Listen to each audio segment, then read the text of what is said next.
Alrighty guys, welcome back, and in this video what I want to do is I want to start talking to you about something called modules. So eventually whenever you write an actual piece of software, an actual web app, it's going to be pretty long, either hundreds of lines of code or maybe even thousands of lines of code. So obviously, as you guys could probably already figure out, if you just started typing all that code and all of it was in the same file, then first of all, this file is going to get really cluttered, really messy, really difficult to work with. So what we can do instead is we can actually take that code and break it up into different files. Now in Node.js, these different files are called modules. And it's not just having a bunch of code and randomly taking a chunk of it and sticking it in another file. What you do whenever you make different modules is you group similar code together. So say that you're making a web app and I don't know, like maybe it was a website and you had a section where a user could look at music and another one for movies and another one for TV shows. Well, you would want to take all the movie related code and break it up into its own file. So that way everything isn't jumbled all together. So let's actually go ahead and make a quick example.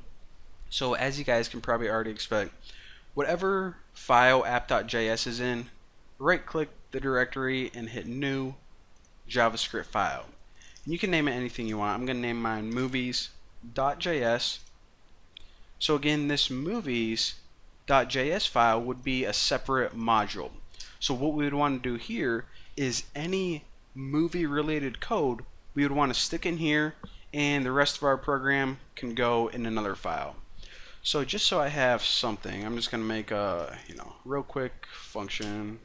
I'll just like print out two different movies. So print avatar console.log, and I'll print out like the name and the rating. Alright, so avatar PG-13, I think it's PG-13, and let's make one more. So function, I'll print Chappie. By the way, I think I saw this, I saw Chappie the other night, and pretty good movie, highly recommended. So Chappie, and I believe this is rated R. I think so. I remember they said the F word a couple times, so whatever. Alright, so here's the thing.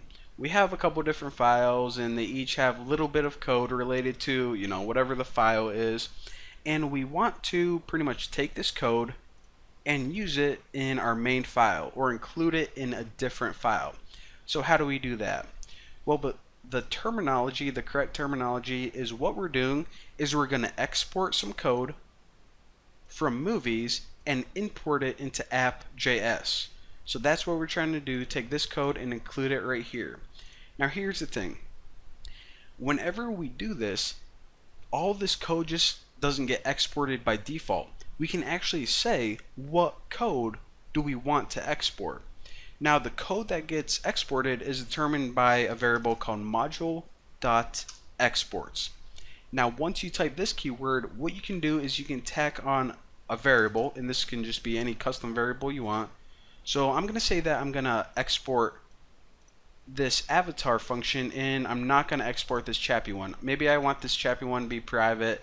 Maybe I'm still working on it. Anyways, it's not ready to use in another file. So anyways, I'm going to make a variable called avatar, and you just set this equal to whatever you want to export. So print avatar, and you don't have the parentheses, so there you go. So now whenever something tries to import movies.js, it says, okay, whenever I'm trying to import this, you obviously only want to export this function right here. So that's that. And let's see how to import it. So whenever you're importing another module, what you do is you set it equal to a variable. So I'm going to set this equal to movies, and after that you use the require keyword, which is pretty much saying we are requiring a module. We are requiring a file to include in this one. So the parameter that this takes is this, period / movies. Now what this syntax, it may look a little confusing, so I'll break it down.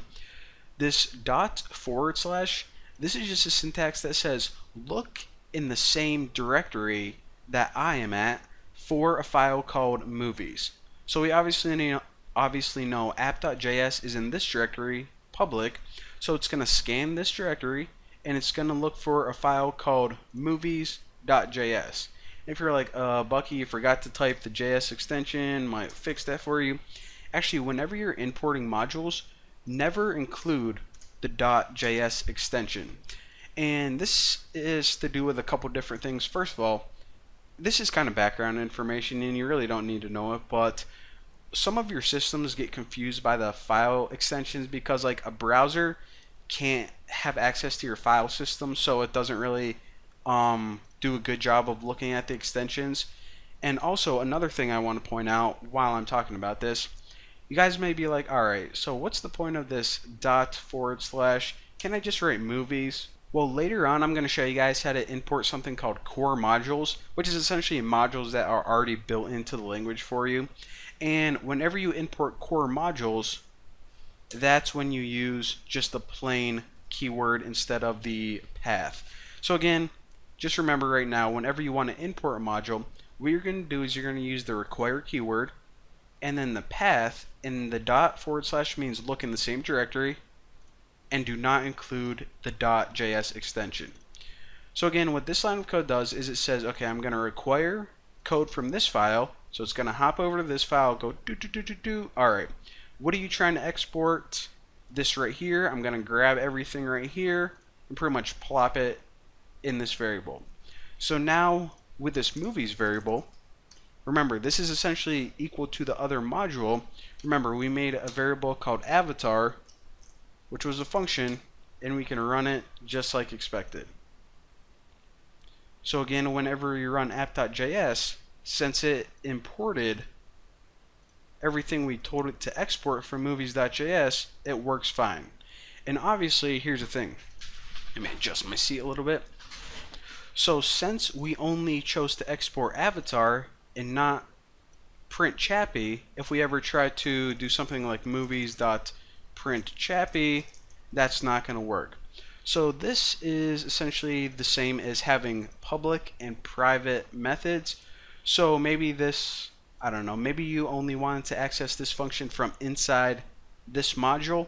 So that is how you can accomplish that. So that is the bare basics of modules, but there's actually a lot more to cover. So now that we understand the basics, we can hop into the little more detailed stuff, and I'll show you guys some other cool ways and maybe easier ways to export and import modules. So anyways, thank you guys for watching. Don't forget to subscribe, yada yada, tomato tomato. See you next time.